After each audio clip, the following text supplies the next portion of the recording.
When I was 12, which was not all that long ago, I received the most incredible, awesome, amazing present of my life. And I don't use any of those adjectives lightly, I use them fairly literally. If Yates is right, and education is not the filling of an empty pail, but the igniting of a fire, this was the equivalent of throwing a bucket of gasoline on my smoldering curiosity about the world. The present was a shortwave radio. Actually, more precisely, the present was a kit to make a shortwave radio. It was a box filled with parts. I put all these pieces, this box and shortwave radio together. And I knew I had finished or I had completed because there weren't any more parts left. And it was now time to plug it in and turn it on, and I anticipated that sparks would fly, something might explode, but not that it would work. And so I contemplated having one of my 5 sisters actually plug it in. Thought that might be cruel. So I plugged it in and nothing happened. And then I turned it on, and instead of it sparking, a torrent, cascade of voices, many in strange languages, all in fairly strange accents, started to pour forth out of this little box. And it changed my world. This shortwave radio was the functional equivalent in its day of the internet. In order for this little story to make as much sense as I wanted to, I should also tell you that I grew up in a household with parents who were very literate. Who had 2 newspapers come to the house every day. One was probably similar to Fox News. It was the Chicago Tribune, a fairly conservative newspaper that came in the morning. In the evening or at late afternoon, the Chicago Daily News showed up, which was a more progressive liberal newspaper. And so I would read both of those as starting off probably with the comics. But eventually I would become aware of what was going on in the world. When the shortwave radio showed up, I started comparing what I was reading to what the BBC had to say about the civil rights conflicts that were going on in the United States. And I compared the BBC to Radio Moscow, to Radio Havana, to the Canadian Broadcasting Service, to the Voice of America. That's an odd concept. The Voice of America was our propaganda out to the world. And I got a lot of different perspectives on the world. Same story, but here's what Radio Moscow had to say about it, here's what the Voice of America had to say about it. And I could compare these different points of view, not accepting any one as reality, but just sort of here's a different way of looking at the world. And I came to the unfortunate conclusion for a 12-year-old that our country, or at least what was being expressed by the Voice of America, was lying. This is, for a kid who had no political leanings whatsoever, to realize that their particular nationality or country was telling the least truthful story of what was going on, or either obscuring it or not telling it at all. So this shortwave radio was a wonderful bombshell in my life, and it started me on a quest to understand the world and the data from a multitude of different perspectives. And I'm convinced that changing perspective changes the world. If you've got a fairly narrow view of the world, it's because your perspective is fairly narrow. And that we can change the, let's say, the radical fundamentalism of whether it's Christianity or Islamic or Jewish or Hindu or whatever your fundamentalism is, it's because you're seeing something fairly narrowly. And that by changing one's perspective, we might be able to impact the world's well-being by giving people a view that included more than just you and how you look at the world. So I thought violence is a simplistic response to a complex situation, and that intolerance is the same thing, and that closed-minded bigotry, fanatic fundamentalism is also a simplistic response to a complex situation, and that all of those, fanatic fundamentalism is a case of not seeing the big picture, of not seeing how we are all interconnected, and that if you step back, if we could give people a way of stepping back, seeing something like what happened to me with that shortwave radio, it might have some positive impact on the intolerance that is out there impacting the world. And so one of the things as you get older, you encounter a variety of different kinds of experience and writings about religion and spirituality, and it seemed like all the mystical literature that was out there, whether it was Hindu mystics or Christian mystics or Jewish mystics, whatever, they were all talking about the world as one. We're all interconnected. And is it that they have a perspective of the world, they're far enough back that they can see the whole, and the others who see the world, it's either my way or no way, are very close to things that they can't see it. So how can we back them up and see the world as a bigger picture? So this quote from Nicholas Negroponte, the former head of MIT's Media Lab, speaks to me in a very powerful way. Perspective is more important than IQ. Assume that you're the smartest person on the planet, that your IQ is off the chart. You're undoubtedly already brilliant, but add 200 IQ points to your already staggering IQ. You're just amazing. And somebody says to you, what's wrong with this tree? And you are standing right here, and the tree and the bark is right there. And that's all you can see. Doesn't matter how smart you are, if that's all you can see. You can figure out what's happening there. But if you can back up so that maybe you can see the whole tree, and you see that half the leaves are dead and the other half are dying, you might have a little bit bigger set of clues about what's going on with this tree. If you can step back further, and you see that this tree is part of a forest, step back further, the tree is part of an ecosystem, a watershed. You step back far enough, you can be able to see the energy source of this tree, the sun.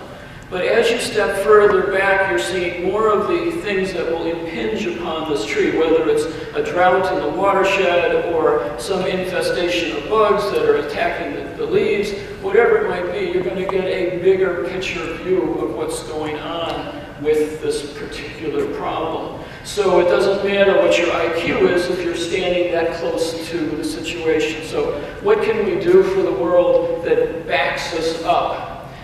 And that's where this idea for an Earth dashboard comes in. I used to work with a guy named Buckminster Fuller who talked a lot about spaceship Earth. And spaceship Earth is a very useful, powerful metaphor.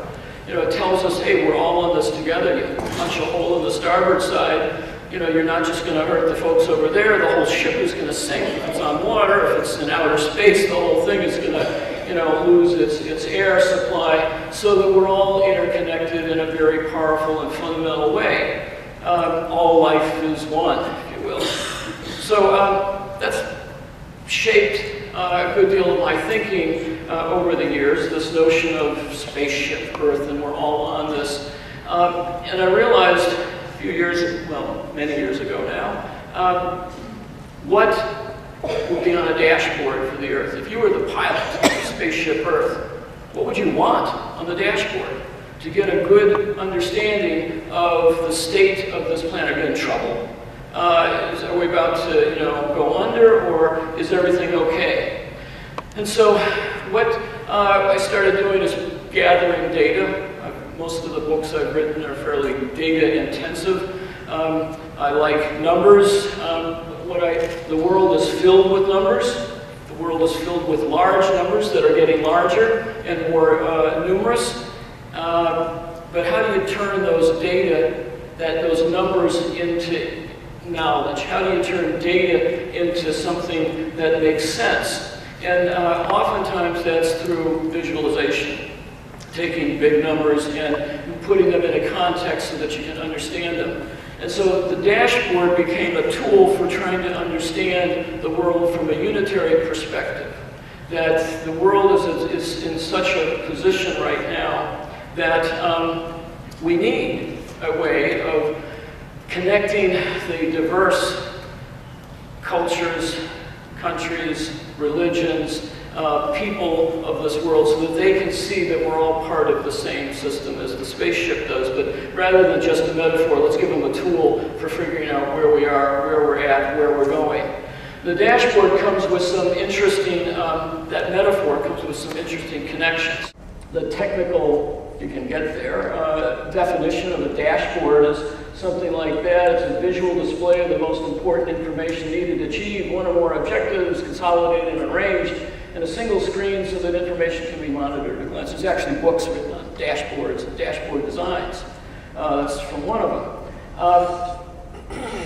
If you had a dashboard for the Earth, you would want to have on it things that, not just that were alarming, you know, hey, we're about to crash, or run out of fuel or something, but you'd also, because your dashboard in your car doesn't tell you just that, you know, you're about to run out of gas. It gives you the fuel gauge that says everything is fine or it's not so fine. So you'd want to maintain a view of the spaceship and its functioning that included good news and bad news, or just no news, which was important to know. And so having a dashboard for the Earth is a very important idea from another perspective. Dashboards, it's been shown, in and of themselves alter behavior. People, friends of mine, as well as some research reports, point out that some people who own cars with elaborate dashboards, like a Prius, start gaming that dashboard, playing games with how can I get the most miles per gallon. It's also been documented that when water meters and electric meters are put in places where people can actually see them, or neighborhoods have them, and there's competitions that are set up between different households, that dashboards in and of themselves, information about your consumption will lead to the conservation or the reduction in those, the consumption. So dashboards, just the fact that we have one could be very valuable. So what it is an interactive perspective on our world, easy to understand overview of the state of the planet. This is where we get it out of the realm of fantasy, or wouldn't it be nice, to something real. We're actually building this dashboard. There'll be two versions, one of which will be on the web, which will allow you access to tons of information. You can even design your own dashboard. But another version is going to be a 40-foot long, started out as a 32-foot long, but 8-foot high definition video wall that'll be installed at the UN in New York. And on it will be a series of meters, like your speedometer, only these will be worldometers showing the population of the world increasing by 2.5 people every second, and here's the carbon being dumped into the atmosphere, the energy being used, or the people contracting malaria or dying from tuberculosis, or whatever it might be. A series of meters, gauges, like your fuel gauge, maps showing the physical location, charts showing the past and as well as the future. One of the charming parts of the metaphor dashboard, if you extend it a bit to your automobile or your vehicle, so you want to see right now, you glance down, it's like I'm going 40 miles an hour, I got half a tank of gas, and there's no red light showing, so my oil pressure and stuff must be okay. And that's fast and immediate. You want to see the past, you look in the rearview mirror, that's where I've been. You want to see the future, out the windshield, that's where I'm going. In the Earth dashboard, I want to see the past. Well, there's data about the past. There's lots of data.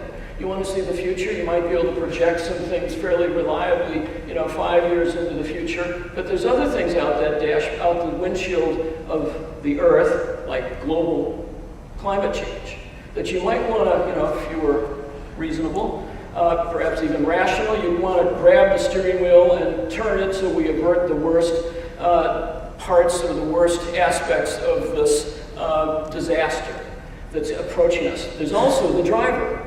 You might have some ideas about where you want to go, some goals, like I want to get to London or Chicago.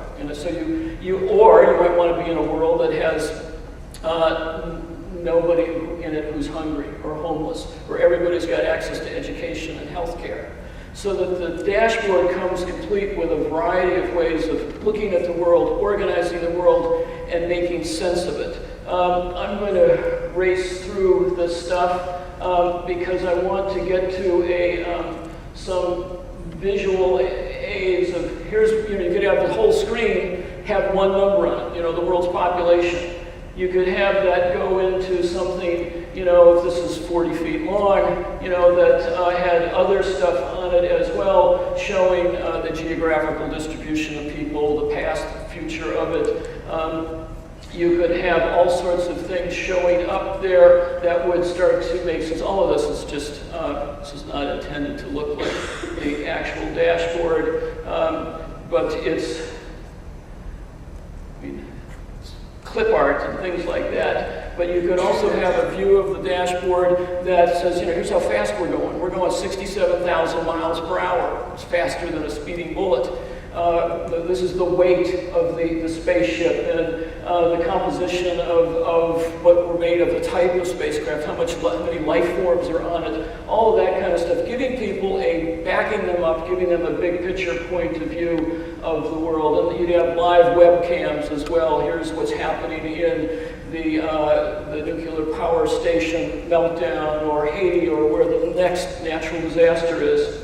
All right, so what I want to get to is that we need a tool that can capture the awe and the wonder of that 12-year-old kid that I was once when I came in contact with the world from some real-time information from around the planet in ways that excited me. I think the planet needs such a tool like that. We all need that. Thank you.